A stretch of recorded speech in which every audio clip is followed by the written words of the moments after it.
Assalamualaikum warahmatullahi wabarakatuh. Selamat pagi Bapak Ibu sekalian, bagaimana kabarnya hari ini? Loh, jam segini belum masak ini Ibu? Oke, sebelumnya ada yang sudah kenal saya apa belum? Belum. Loh, ini memang nama saya, tapi kan teman-teman belum tahu profil saya seperti apa.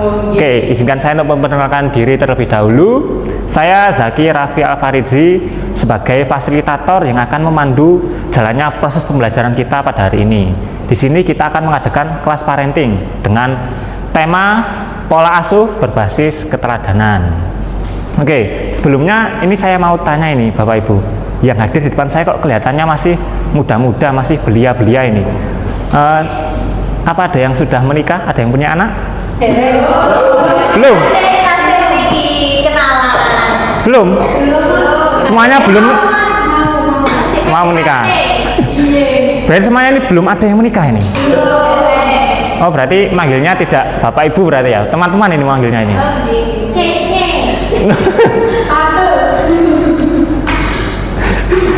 Siapa tadi yang mau dipanggil Cece? Namanya? Puspa. Cece Puspa panggilannya. Oke, jadi ini teman-teman belum ada yang menikah tapi sudah mau mengikuti kelas parenting ini ya. Luar biasa sekali. Beri tepuk tangan untuk kita semuanya. Baik, sebelum kita belajar mengenai pola asuh berbasis keteladanan, sejenak mari kita berdoa agar apa yang kita lakukan pada hari ini dapat berjalan dengan lancar dan juga membawa manfaat dan membawa keberkahan bagi kita semua. Berdoa menurut agama dan kepercayaan masing-masing. Berdoa dipersilahkan.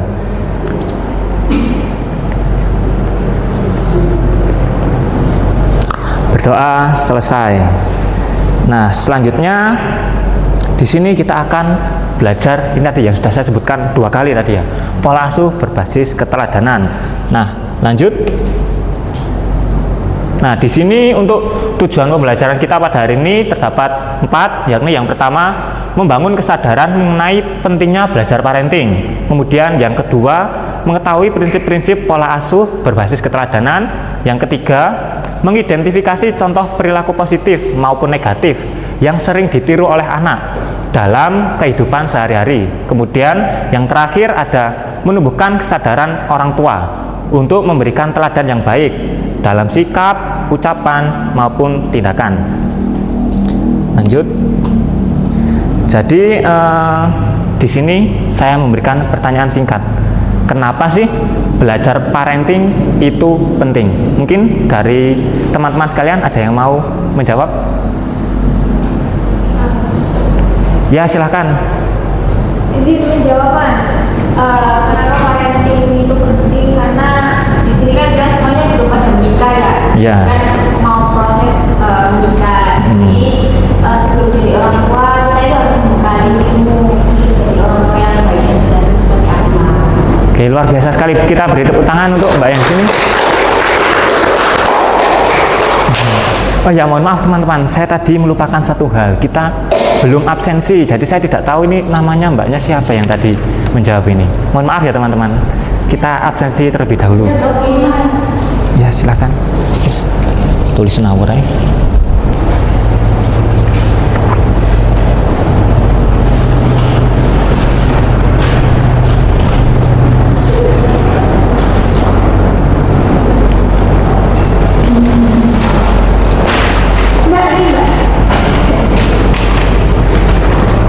Boleh saya lihat sebentar? Oh, tadi yang menjawab namanya Mbak Ainur ya? Iya. Luar biasa sekali Mbak Ainur. Saya beri 2 jempol. 6 jempol. Tangannya cuma 2 Mbak Ainur.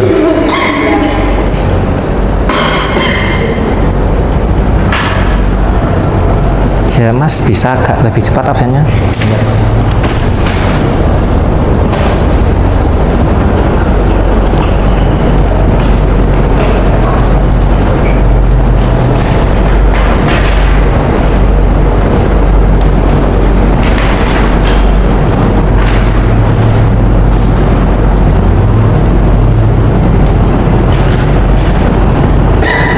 kurang 1 berarti ya absennya.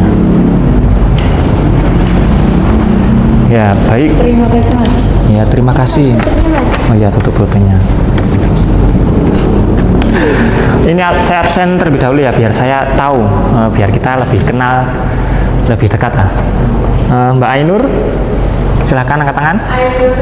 Kemudian Mbak Imel, Mbak Fahira, Mas Rusdi. Ini tadi siapa? Cece Puspa ya? Cece Puspa. Kemudian Mbak Anasya, Mbak Adinda, dan yang terakhir Mbak Dea. Oke, terima kasih teman-teman absennya. Oke, tadi Mbak Ainur sudah menjawab bahasanya kenapa sih belajar parenting itu penting. Jadi yang hadir di sini semuanya belum menikah. Tadi katanya Mbak Ainur persiapan untuk menikah. Agar ketika kita menjadi orang tua yang baik. Oke, baik, betul sekali Mbak Ainur. Nah, di sini ada salah satu quotes yang saya ambil dari TikTok mengenai kenapa sih kita harus belajar ilmu parenting. Di sini ada kalimat yang mengatakan bahwasanya jangan berkembang biak sebelum kamu berkembang baik. Nah, di sini teman-teman, ini mohon maaf kata-katanya itu mungkin terdengar sedikit kasar ataupun kurang sopan dengan kata berkembang biak ini. Namun di balik kalimat ini terdapat makna tersirat yang sangat dalam. Jadi kita sebagai manusia, terutama sebagai orang tua, sebelum kita memiliki anak, kita harus memperbaiki diri kita terlebih dahulu. Karena kita sebagai orang tua merupakan figur utama dalam keluarga yang akan dicontoh oleh anak kita. Baik buruknya anak kita merupakan hasil dari didikan kita. Oke. Selanjutnya, nah ini ada kok seperti ini ya ini ya. Ini ada manfaat belajar parenting. Mohon maaf teman-teman, ini ada kesalahan desainnya kok agak rancu ini. Nah, ini manfaat belajar parenting ada 4, yakni menunjang perkembangan anak secara optimal. Kemudian mencegah pola asuh yang salah. Yang ketiga, membantu komunikasi yang lebih baik. Yang keempat, investasi jangka panjang. Nah, di sini manfaat belajar parenting yang pertama, yakni menunjang perkembangan anak secara optimal. Nah, di sini cara orang tua memperlakukan anak sangat berpengaruh terhadap perkembangan emosi, sosial, dan cara berpikirnya. Nah, di dalam keluarga, orang tua itu berkewajiban untuk memperlakukan anaknya dengan baik, baik dari segi emosional, kemudian dari segi sosial, dan juga cara berpikir kita. Kita sebagai orang tua, perilaku kita itu sangat berpengaruh terhadap perkembangan anak, sehingga perilaku kita yang baik akan berdampak baik pula kepada perkembangan anak. Kemudian yang kedua, yakni mencegah pola asuh yang salah. Di sini banyak orang tua itu tanpa sadar telah mewarisi pola asuh yang kurang tepat dari generasi sebelumnya. Mungkin teman-teman ada yang paham dari maksud ini? Banyak orang tua yang tanpa sadar telah mewarisi pola asuh yang salah dari generasi sebelumnya. Mungkin ada yang paham?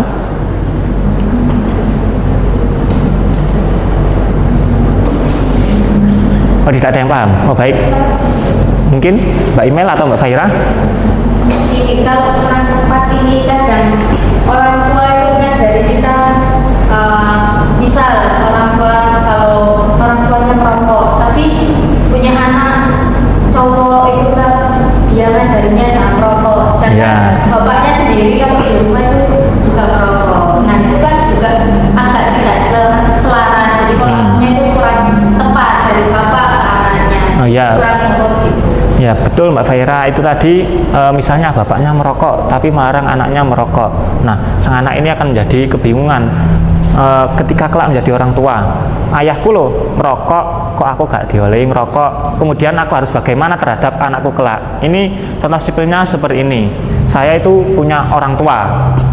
Orang tua saya dulu itu mendapat perilaku dari orang tuanya, berarti kakek saya ya. Kakek saya itu sangat keras terhadap orang tua saya. Ketika dilarang A, ya sudah dilarang. Ayah saya, misalnya orang tua saya itu tidak diberi kesempatan untuk berpendapat oleh mbah saya, oleh kakek saya. Nah, di sini merupakan pola asuh yang kurang tepat. Kemudian orang tua saya itu menerapkan kepada saya hal yang serupa. Orang tua saya itu berpikiran seperti ini. Saya dulu loh gak boleh berpendapat gak boleh mengungkapkan apa yang saya rasakan. Ketika saya berpendapat, berarti saya telah durhaka. Nah, hal yang serupa diterapkan kepada saya, padahal tersebut merupakan salah satu pola asuh yang kurang tepat. Seperti itu teman-teman. Kemudian yang ketiga, membantu komunikasi yang lebih baik. Nah, di sini komunikasi yang baik dalam keluarga itu ketika komunikasi terjadi secara dua arah, yakni berlangsung dari orang tua maupun anak memiliki hak yang sama untuk mengeluarkan pendapatnya. Jadi tidak hanya orang tua saja yang berbicara, namun anak juga diberikan kesempatan untuk menyampaikan pemikirannya, menyampaikan keluh kesahnya, dan juga menyampaikan pendapatnya. Nah, di sini orang tua itu perlu mendengarkan. Ketika pendapat anak itu benar, ya kita apresiasi, kita dengarkan. Jika pendapat anak tersebut salah, maka kita wajib menegur dan mengingatkan ke jalan yang lebih benar. Kemudian yang terakhir, yakni investasi jangka panjang. Nah, kita belajar parenting hari ini tadi kan sudah disebutkan oleh Mbak Ainur ya, persiapan sebelum menikah agar ketika kita menjadi orang tua dapat menjadi orang tua yang baik. Kita sebenarnya sudah tidak asing dengan kalimat apa yang kamu tabur kelak itulah yang akan kamu tuai. Nah, betul sekali. Ketika kita memiliki anak, kita mengajarkan hal-hal yang baik, maka kelak suatu ketika kita akan menuai hasil yang telah kita tabur atau kita didikan kepada anak. Oke, selanjutnya kita akan memasuki tema kita pada hari ini, yakni pola asuh berbasis keteladanan. Nah, apa sih pola asuh berbasis keteladanan itu? Pola asuh berbasis keteladanan merupakan sebuah pendekatan dalam pola pengasuhan anak yang menempatkan perilaku orang tua sehari-hari itu sebagai sarana utama pendidikan bagi anak. Nah, teman-teman sekalian pasti sudah juga tidak asing dengan kalimat orang tua merupakan pendidikan yang pertama dan utama bagi anak. Apakah betul?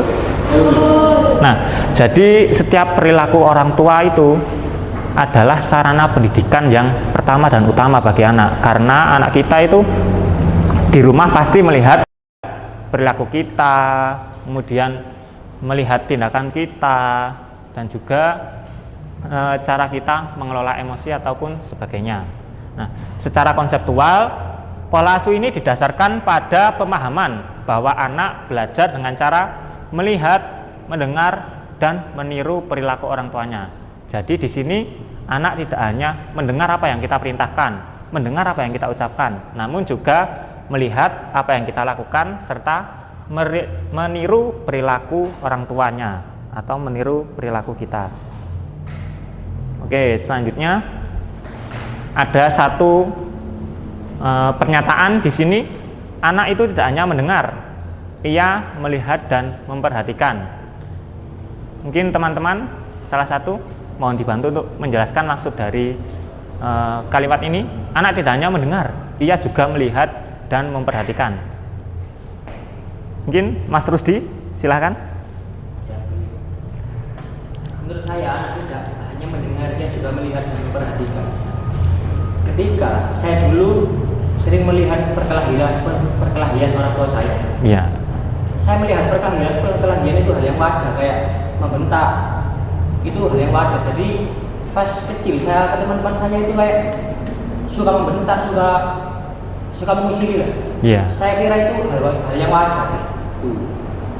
Jadi anak itu tidak hanya mendengar, ia juga melihat dan mempelajari. Jadi saya tiru perilaku orang tua yang menurut pas saya kecil itu benar, ternyata salah. Oke, baik, beri tepuk tangan untuk Mas Rusdi. Jadi tadi Mas Rusdi mengungkapkan bahwasannya waktu kecil Mas Rusdi sering melihat orang tuanya bertengkar, sehingga ia menganggap bahwasannya perilaku tersebut adalah hal yang wajar. Nah, di sini sangat benar ya teman-teman. Anak tidak hanya mendengar, namun ia juga melihat dan memperhatikan perilaku orang tua. Nah, setiap perilaku orang tua itu dilihat dan juga bisa jadi ditiru seperti yang diungkapkan oleh Mas Rusdi tadi.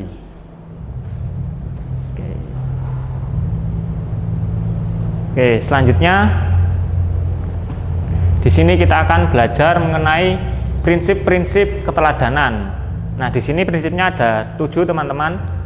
Yang pertama adalah konsistensi.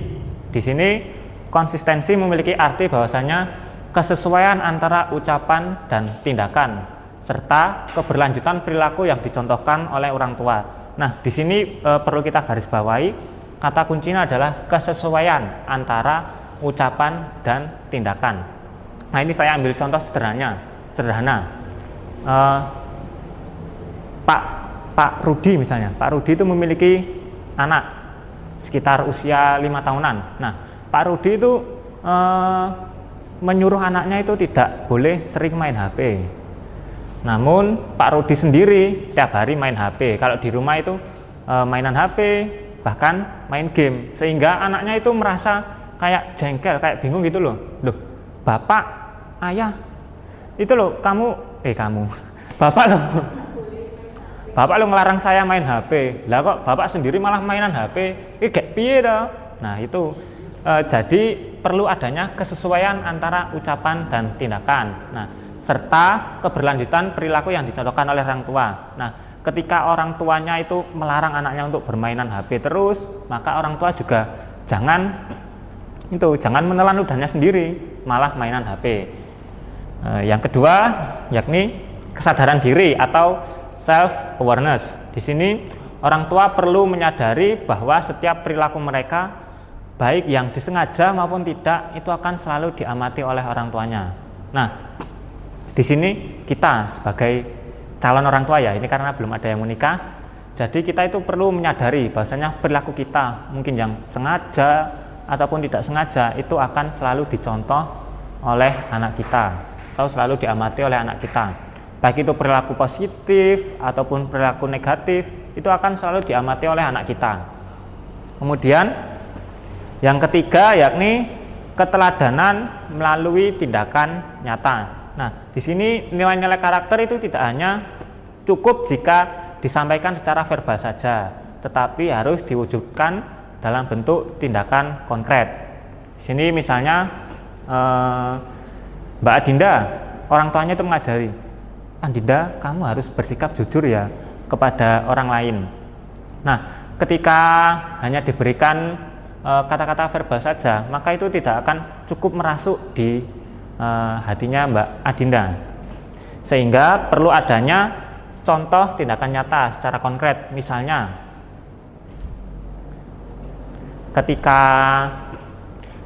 ayahnya Mbak Adinda keluar bersama Mbak Adinda, kemudian menemukan dompet di jalan yang itu merupakan bukan sebuah haknya.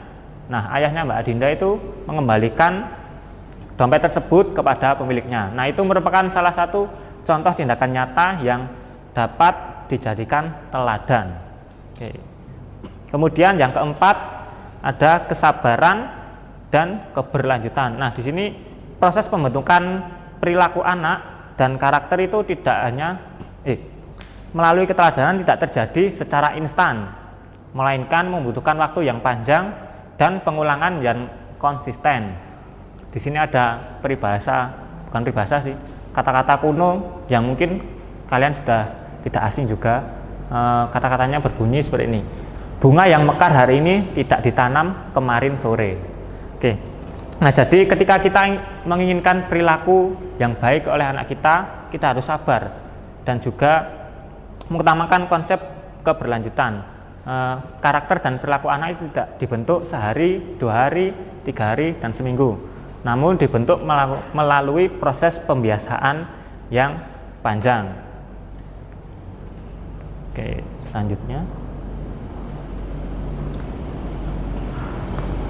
ada yang kelima yakni komunikasi yang positif. Nah, tadi kan kita belajarnya itu pola asuh berbasis keteladanannya, berbasis perilaku dan juga contoh. Namun di sini meskipun keteladanan fokus pada tindakan, komunikasi tetap menjadi elemen penting dalam proses pengasuhan. Nah, di sini terjadi ketika kita memberikan contoh nyata. Misalnya ketika ada tetangga yang kesusahan, kita ini mengajak anak kita untuk membantu tetangga kita, membantu meringankan bebannya.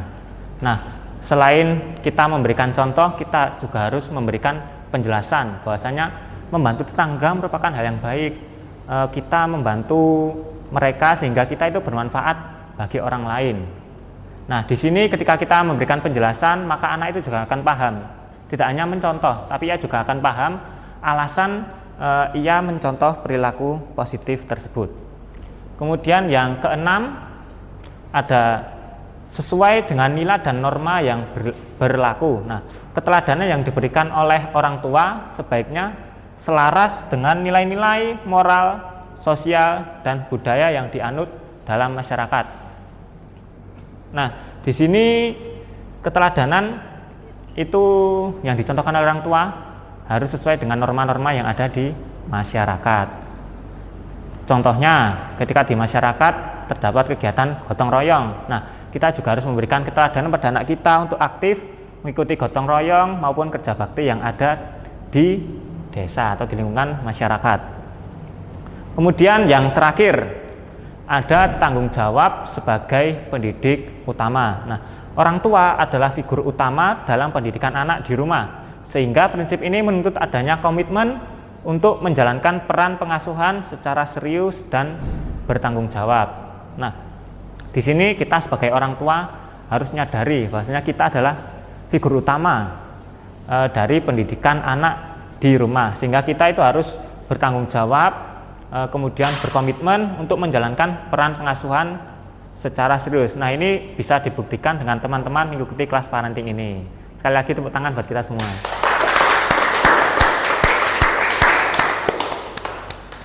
Oke, baik, selanjutnya yakni adalah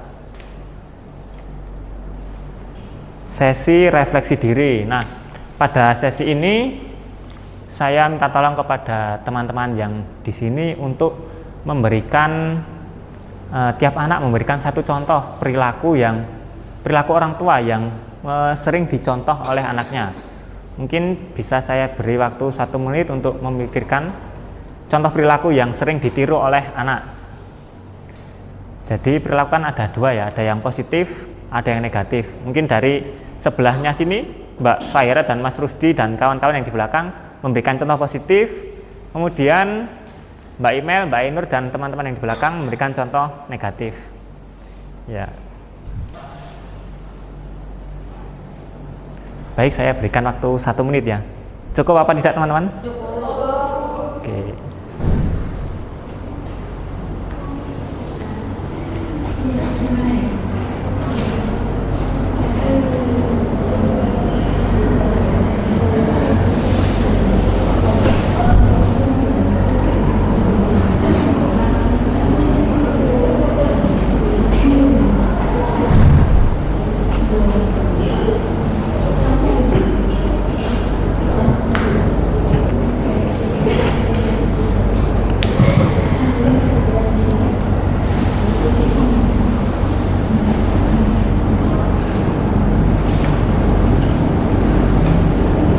Sudah teman-teman?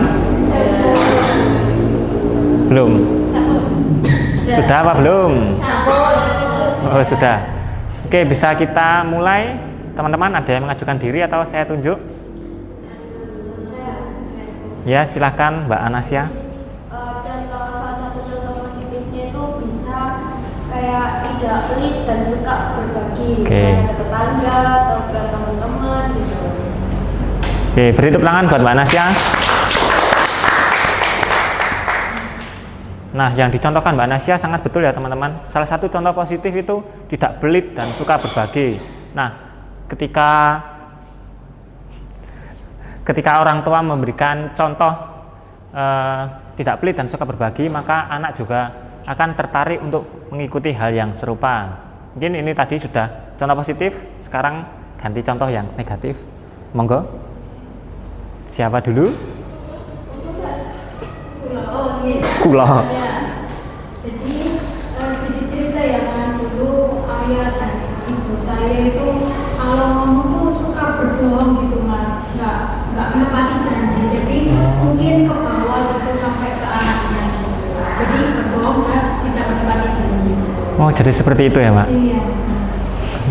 Ya, baik teman-teman. Nah, di sini Mbak Dea tadi mencontohkan bahwasanya orang tuanya dulu pernah berbohong ataupun tidak menepati janjinya. Di sini kita tidak tahu ya teman-teman, kenapa sih orang tua kita melakukan hal tersebut.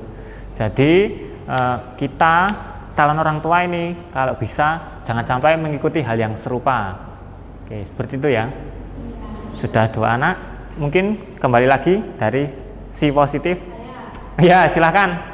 Mbak Cece Puspa.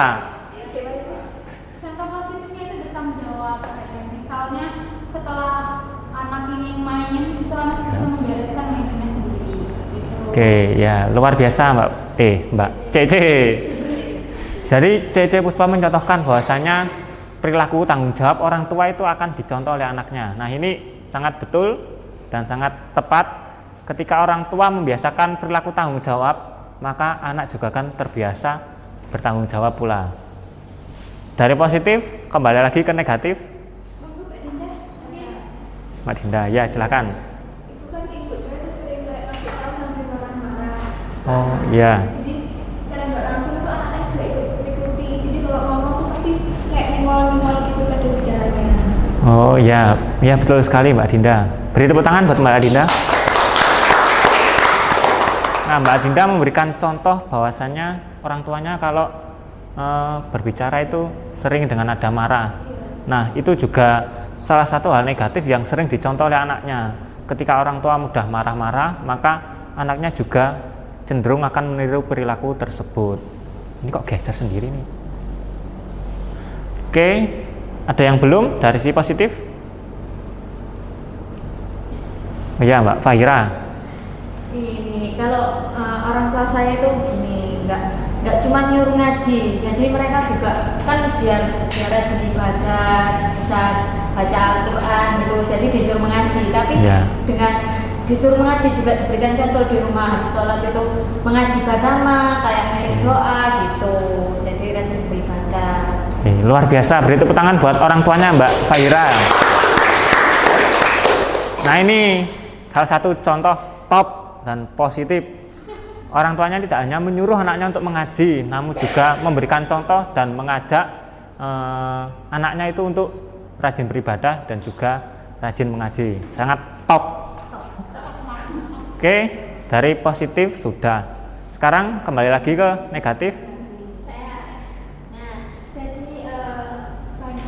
Sebenarnya bukan dari orang tua saya, tapi dari tetangga saya yang sudah punya anak. Nah, biasanya ibu-ibu Gen Z zaman sekarang kan sering banget main TikTok kan ya. Iya. Banyak mbak yang kayak gitu. Aku lah boten boleh jadi ibu. Boten kula kan jadi ibu boten kayak nonton. Iya boten. Jadi itu saya tuh sering lihat tetangga saya itu dia tuh sering banget live TikTok. Nah, tapi dia tuh sering juga kayak marahin anaknya tuh jangan sering-sering main HP. Sedangkan dia tuh biasanya live TikTok itu di hadapan anak-anaknya. Astagfirullah. Ganti bang aku. Ya sudah mbak, tapi marah-marah. Nah, sampai gak kayak di pause saya kok. Oke, gitu. Biasanya itu. Ya Loh.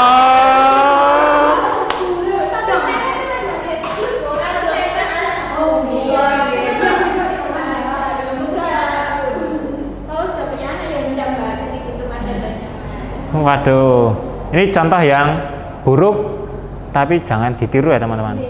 Beri tepuk tangan dulu buat Mbak Imel.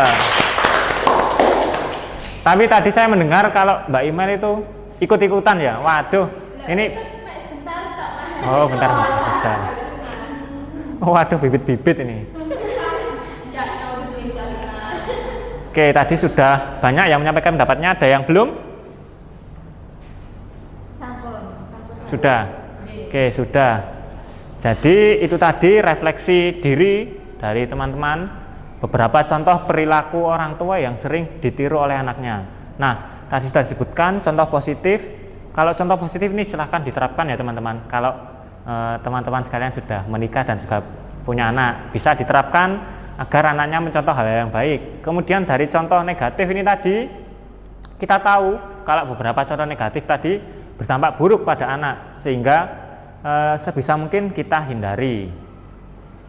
Oke, selanjutnya kita sudah tiba di penghujung pembelajaran kita pada hari ini, yakni kesimpulan. Nah, di sini saya akan membacakan kesimpulan dari pembelajaran kita pada hari ini, yakni pola asuh berbasis keteladanan merupakan pendekatan yang menempatkan perilaku orang tua sebagai contoh utama bagi anak. Anak itu belajar tidak hanya dari apa yang mereka dengar, tetapi juga dari apa yang dilihat dan dialami dalam kehidupannya sehari-hari. Oleh karena itu, setiap ucapan, tindakan, dan juga kebiasaan orang tua memiliki peran yang penting dalam membentuk karakter anak. Keteladanan menjadi sangat penting karena anak belajar secara konkret dengan cara meniru perilaku orang tuanya. Nilai-nilai seperti kejujuran, disiplin, tanggung jawab, dan empati akan lebih mudah dipahami ketika ditunjukkan secara langsung oleh orang tuanya. Oke, di sini kita sudah selesai. Kita tepuk tangan untuk diri kita masing-masing.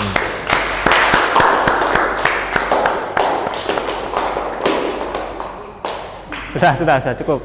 Jadi sebelum kita mengakhiri pembelajaran kita pada hari ini, marilah kita berdoa agar apa yang kita lakukan pada hari ini dapat menjadi contoh dan membawa keberkahan bagi kita semua. Amin.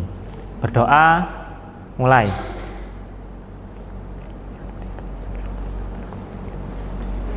Doa selesai. Oke, sebentar teman-teman, sebelum saya tutup, saya akan memberikan quotes atau kata-kata hari ini. Mungkin Mas Rusdi bisa membantu membacakan, Mas Rusdi.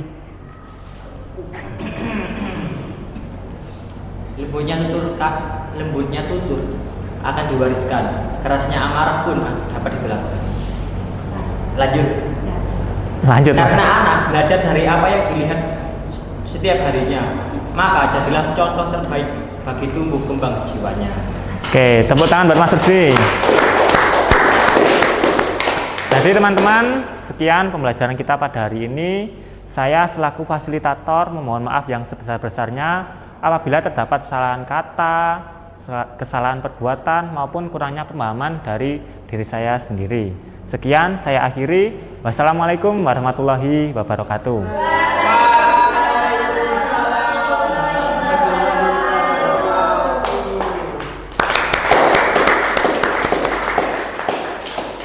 Oke, terima kasih teman-teman. Terima kasih.